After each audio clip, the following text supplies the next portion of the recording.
Hey guys, welcome to episode 3 of the Godly Woman podcast. Thank you for joining me again. Today I'm going to be talking about ministry and what it actually means and what it actually looks like. I feel like there's a lot of misconceptions on what ministry really is and what it's supposed to look like. I feel like a lot of people may be pressured to maybe start a ministry that looks a certain way, or kind of what other people seem to be doing.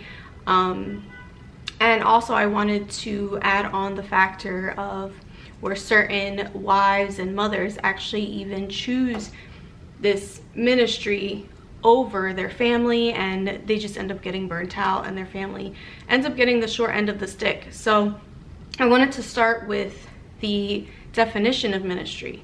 Ministry is simply just transferring life. That's all it is.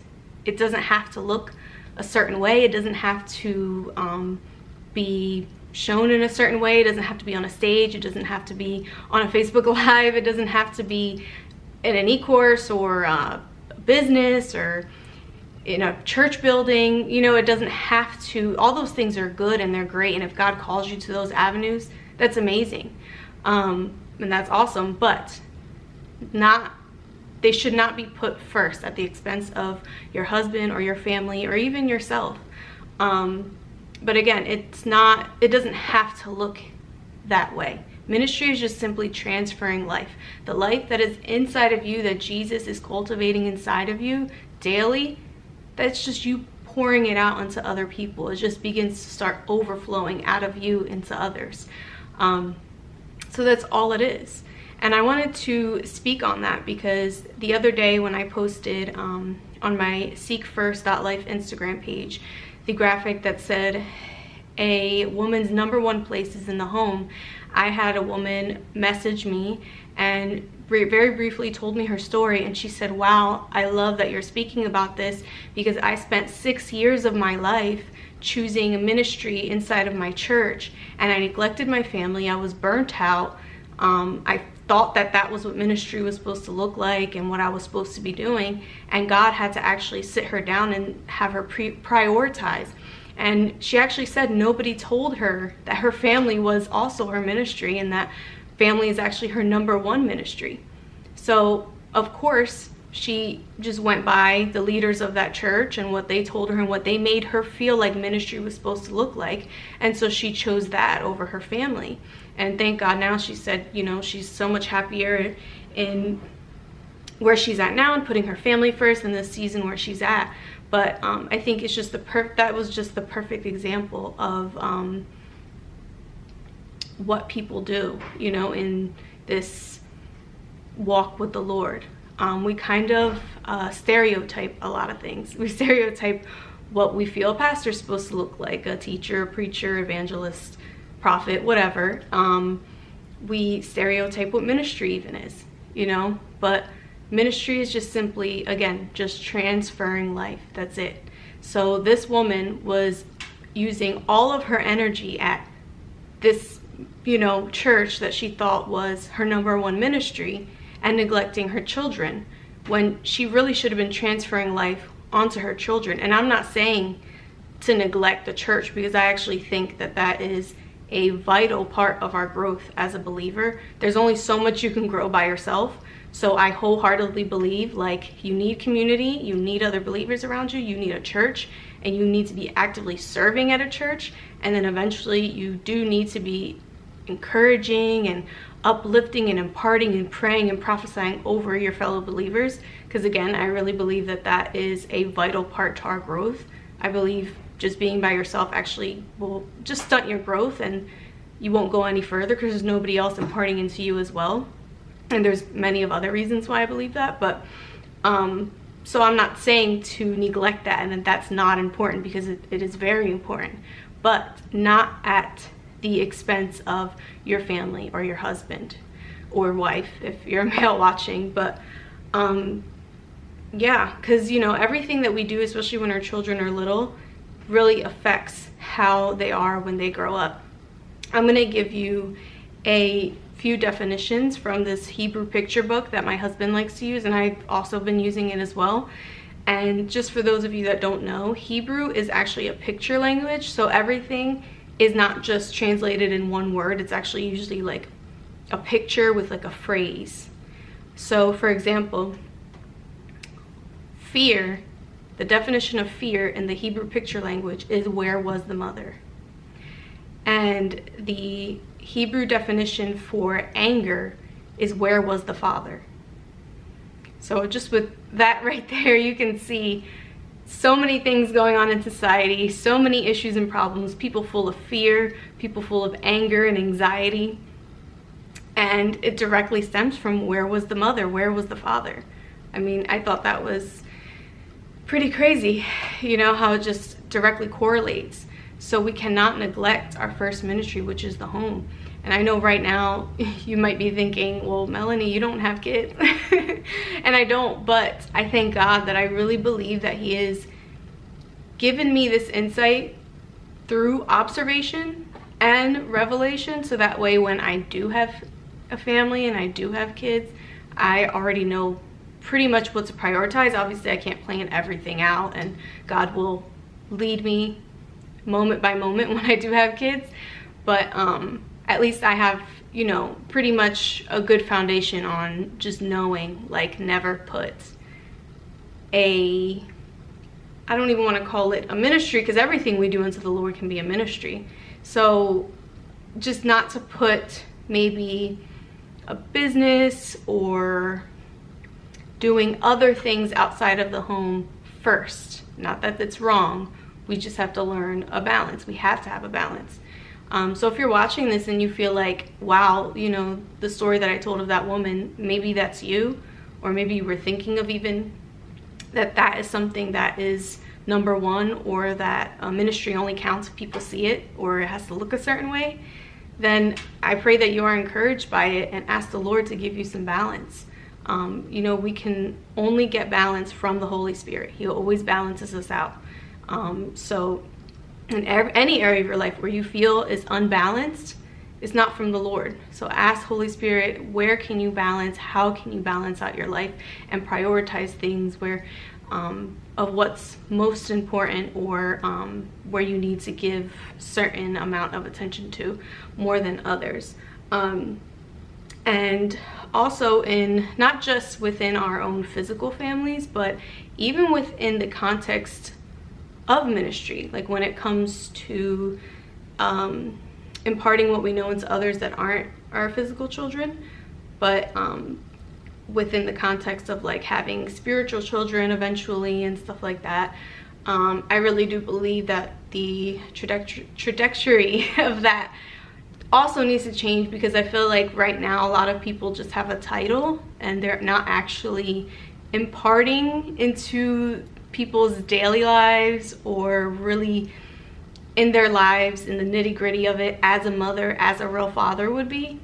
So yeah, I think it also needs to change in that area, because we multiply who we are inside. So, you know, if we pour out so much into others or put other things first and neglect ourselves and our family, I mean, what are we really multiplying into other people? You know what I mean? Like, you want to have, not that you're going to be perfect, but you do want to have the right, just be going in the right direction within yourself and with your, when your walk with the Lord, so that way you can truly impart and multiply yourself into your children and into spiritual children in a healthy manner, because that's what they're going to reproduce, what you're going to reproduce. Because you don't you know, we teach what we know, but we produce what we actually are. So everything is spiritual.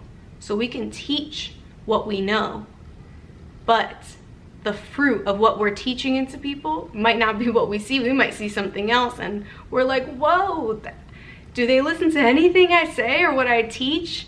Well, actually, you might want to look at yourself and see what's inside of you, because if they're producing something that's not what you necessarily thought they were supposed to be producing, then that's because you're actually producing what's inside of you, not what you're saying out of your mouth. So yeah, I really believe that in this day and age, we don't need more preachers, we need more mothers and fathers, like more people that want to really grow in this walk with the Lord just on their own and really walk in truth and reality and in love, having no other ulterior motives, and having a pure heart and really pouring that out in the future to their spiritual children and also physical children. People need to see a living, breathing, godly woman, a living, breathing, godly man, not just a title, not just somebody on stage that looks, glamorous and has all these millions of followers. People really need to see that, especially in this day and age where, all you see is music videos with girls and they're half naked and they're talking about no cooking, no cleaning.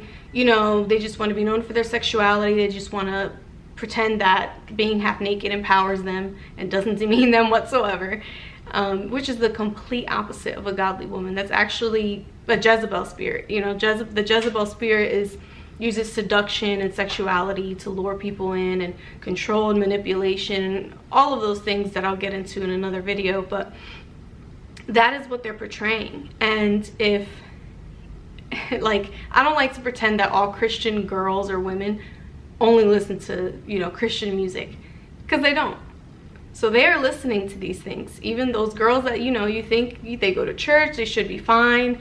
No, they listen to these things, they see these things, and if they don't see a living, breathing, godly woman or a godly man, that will obviously not men. There's other problems with the men that I'm not going to get into, but if these girls don't see a living, breathing, godly woman, somebody that really, is steadfast in the Lord and strong, even through hopelessness, and ups and downs, and ins and outs, and all these things that happen in our lives, but somebody that is, really walks closely with the Lord and knows how to live in the Spirit and just makes it look effortless, and has just a pure heart for the Lord and really, really exudes the glory of God from the inside and out. If girls don't see that, guess who they're going to emulate? That's all they see. All they see is, Cardi B and her new song saying whatever she's saying, or Beyonce or Nicki Minaj or whoever else, or these feminist movement people, because nobody talks about what godly women are supposed to look like. Not just in ministry or on a stage, but I'm talking at home, every day, just in the mundane tasks of everyday life. How can we walk? Teaching them how we can walk every day with the Lord. That He loves those details, like any little thing. I mean, you can ask the Lord anything from your everyday task and He will answer you. Everything matters to Him. Even things that you think are fleshy or He may not care about, like maybe you're struggling with your weight or this or that. Like He cares about those things. That's not in a separate category from fasting and praying and reading your word. It's all one.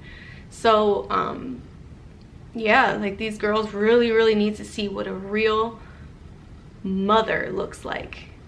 Physical mother, spiritual mother, somebody that can help them fill in those gaps, see where they need to grow in, but also loving them where they are right now, and just really cultivating a group or a community, and really people that are not just looking for advancing their own ministry or their own purpose or their own calling, but also pausing for a second and wanting to impart that into the next generation, into the younger women, so that way the treasures that we've learned don't just die with us. They get passed on to the next generation and the next generation. So yeah, I pray that this encouraged you guys. I really am an advocate for just the regular everyday believer. Like, I don't want to pretend that I'm Mrs. Perfect, or that I'm doing this and I'm doing that and whatever. No, like I really want to help just the everyday believer, everyday woman, just really embrace who she is as a daughter of God, who she is as a single woman, as a married woman, as a mother, later on as a spiritual mother, and just really help girls to grow in their everyday lives, even as I grow and learn.